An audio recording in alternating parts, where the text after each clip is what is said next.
بسم اللہ الرحمن الرحیم۔ اللہم صلی علی محمد وعلی آل محمد کما صلیت علی ابراہیم وعلی آل ابراہیم انک حمید مجید۔ افضل ذکر اور افضل استغفار۔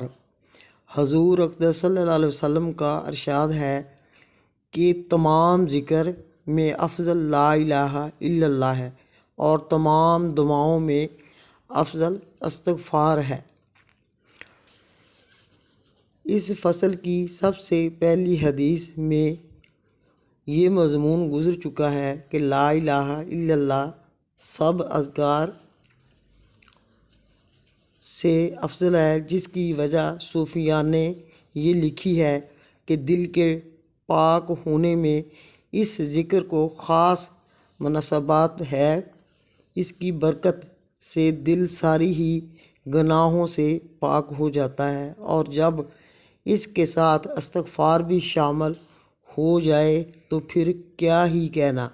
ایک حدیث میں وارد ہے کہ حضرت یونس علیہ السلام کو جب مچھلی نے کھا لیا تھا تو اس کے پیٹ میں ان کی یہ دعا تھی: لا الہ الا انت سبحانک انی کنت من الظالمین۔ جو شخص بھی ان الفاظ سے دعا مانگے گا وہ ضرور قبول ہوگی۔ اس فصل کی سب سے پہلی حدیث بھی یہ مضمون گزرا ہے کہ سب سے افضل اور بہترین ذکر لا الہ الا اللہ ہے، لیکن وہاں سب سے افضل دعا الحمدللہ ارشاد ہوا تھا، اور یہاں استغفار وارد ہے۔ اس قسم کا اختلاف حالات کے اعتبار سے بھی ہوتا ہے کہ ایک متقی پرہیزگار ہے، اس کے لیے الحمدللہ سب سے افضل ہے۔ ایک گناہ گار ہے، وہ توبہ استغفار کا بہت محتاج ہے، اس کے حق میں استغفار سب سے اہم ہے۔